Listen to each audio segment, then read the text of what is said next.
இப்போ பார்த்தா ப்ரீ இண்டிபெண்டன்ஸில் வந்து நிறைய இதுக்கு முன்னாடி நம்ம கிளாஸில் பார்த்துருக்கோம். அப்படிங்கும்போது நிறைய முன்னாடி போட்ட வீடியோஸில் பார்த்துருக்கோம். அதுக்கு அடுத்தது பார்த்தோம் அப்படின்னா இந்தியன் யூனிவர்சிட்டிஸ் கமிஷனில் ஒன்று, இந்தியன் யூனிவர்சிட்டிஸ் ஆக்ட்னு சொல்லிட்டு 2 இருக்குது.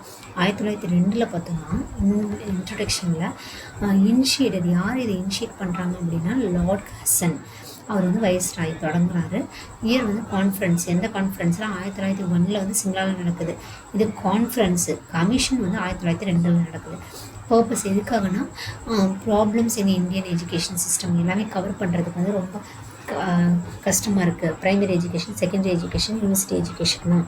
அதனால் வந்து அதோட defects found many defects and gaps இதெல்லாம் இது பண்ணுறாங்க. அதோட ஸ்பெஷல் ஃபோக்கஸ் என்னென்னா யூனிவர்சிட்டிக்கு வந்து இன்வெஸ்டிகேட் பண்ணுறாங்க. அட்மினிஸ்ட்ரேஷன் மெயின் அட்டென்ஷன் வந்து யூனிவர்சிட்டிக்கு கொடுக்குறாங்க.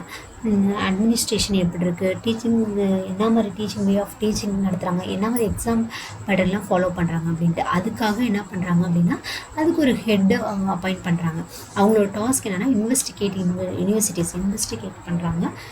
அதாவது இன்வெஸ்டிகேட்னா அவங்க அது என்னென்ன நடக்குது ஒரு ஆராயறதுன்னு மாதிரி வச்சுக்கோங்களேன். ஆய்வு. சர் தாமஸ் ராலே அப்படிங்கிறவங்கள அப்பாயிண்ட் பண்ணுறாங்க. அதுக்கு வந்து ப்ரைமரி செகண்டரி எஜுகேஷன் வந்து இது பண்ணல. எதனால் வந்து 1904 வந்து இந்தியன் யூனிவர்சிட்டிஸ் ஆக்ட் வந்து ரிலீட் பண்ணுது. அதுக்காக ஒரு ஆக்டை கொண்டு வராங்க, கவர்மெண்ட் கண்ட்ரோல் ஓவர் யூனிவர்சிட்டிஸ். அதுதான் வந்து சிம்லா கான்ஃபரன்ஸ் நடக்குது. கமிஷன் ரீஃபார்ம்டு. அதுக்காக வந்து ரலே சர் தாமஸ் ரலே வந்து கமிட்டி வந்து ஃபார்ம் பண்ணுறாங்க. யூனிவர்சிட்டிஸ் எல்லாமே கண்ட்ரோல் கொண்டு வரணுன்ட்டு 1904 வந்து இந்தியன் யூனிவர்சிட்டிஸ் ஆக்ட் வந்து கொண்டு வராங்க. Control on universities. ஹசன்னா ஃபஸ்ட்டு வந்து பார்த்தோம் அப்படின்னா லார்ட் ஹசன் வந்து கமிஷன் ஃபார்ம் ஆகுது. சிம்லாவில் ஒரு கான்ஃபரன்ஸ் நடக்குது. அடுத்து கமிஷன் 1902 நடக்குது. ப்ராப்ளம்ஸ் இந்தியன் எஜுகேஷன் சிஸ்டத்தில் வந்து இதெல்லாம் வந்து நிறைய மினி டிஃபெக்ட்ஸ் அண்ட் கேப்ஸ் நடக்குது, நிறைய ப்ராப்ளம்ஸ் இருக்குது. அதனால் ஸ்பெஷலாக வந்து யூனிவர்சிட்டிஸ் வந்து இன்வெஸ்டிகேட் பண்ணுறாங்க. எப்படி அட்மினிஸ்ட்ரேஷன் இருக்குது, எப்படி எக்ஸாம் வைக்கிறாங்க, எப்படி டீச்சிங் இருக்குது. அதுக்கடுத்து சர் தாமஸ் ராலே வந்து இது பண்ணுறாரு.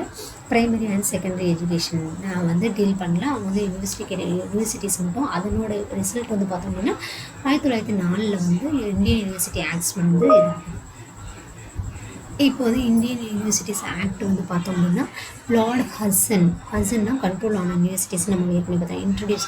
அவர் தான் இன்ட்ரோ பண்ணுறாரு. யாருன்னா லார்ட் ஹசன் வயசில் வந்து 1904 இந்தியன் யூனிவர்சிட்டிஸ் கமிஷன் இதுதான் பேஸ் பண்ணி தான் இது கொண்டு வராங்க. இந்தியன் யூனிவர்சிட்டி ஆக்ட்ஸ்டே main improve higher education, bring universities universities எல்லாமே கவர்மெண்ட் கண்ட்ரோலில் கொண்டு வரணும், ஹையர் எஜுகேஷனை இம்ப்ரூவ் பண்ணணும் அப்படின்னு சொல்லிட்டு. கீ ஃபீச்சர்ஸ் அப்படிங்கும்போது பார்த்தோம்னா கவர்மெண்ட் கண்ட்ரோல் ஓவர் யூனிவர்சிட்டி, இதெல்லாம் appoint university officials, control administration, supervise activities, இதெல்லாம் அதாவது கவர்மெண்ட் கண்ட்ரோல் வந்து யூனிவர்சிட்டிஸ் எல்லாமே கவர்மெண்ட் கண்ட்ரோல் இருக்கிறது. அப்போ வந்து யூனிவர்சிட்டி அஃபீஷியல்ஸை கண்ட்ரோல் அட்மினிஸ் சூப்பர்வைஸ் ஆக்டிவிட்டீஸ் இது எல்லாமே நடக்குது. ஃபினான்ஷியலாக சப்போர்ட் பண்ணுறாங்க. எவ்வளோ கவர்மெண்ட் ப்ராஜெக்ட் அது 5 lakh கிராண்ட் ஆகுது. எந்த இதில் இந்தியன் யூனிவர்சிட்டிஸ் ஆக்டில் தான் 5 lakh கிராண்ட் ஆகுது. To improve universities educational reforms, teaching method எப்படி இருக்கணும், எஜுகேஷன் சிஸ்டம் எப்படி இருக்கணும், யூனிவர்சிட்டி மேனேஜ்மெண்ட், பெட்டர் குவாலிட்டி எஜுகேஷனை கொண்டு வரணும் அப்படிங்கிறது. அதுதான் 1901 வந்து சிம்லாவில் வந்து கான்ஃபரன்ஸ் நடக்குது. 1904 வந்து பார்த்தோம் அப்படின்னா கான்ஃபரன்ஸ் ஆக்ட் அதன் மூலியமாக நடக்குது. இந்தியன் யூனிவர்சிட்டி ஆக்ட்ஸ் கீழே. இதில் வந்து பார்த்தோம் அப்படின்னா மெயின் எய்ம் வந்து ஹையர் எஜுகேஷனை இம்ப்ரூவ் பண்ணணும், பிரிங் யூனிவர்சிட்டிஸ் அண்டர் கவர்மெண்ட் கண்ட்ரோலுக்கு வருது. Government control over universities. அப்போ யூனிவர்சிட்டி அஃபீஷியலாக இது பண்ணுறாங்க. Control administration, supervise activities. இதெல்லாம் ஃபினான்ஷியலாக வந்து 5 lakh வந்து கவர்மெண்ட் வந்து சப்போர்ட் பண்ணுது. Educational reform, teaching method, examination இது எல்லாமே சேஞ்ச் பண்ணுறாங்க. இதுதான் வந்து யூனிவர்சிட்டிஸ் ஆக்ட்.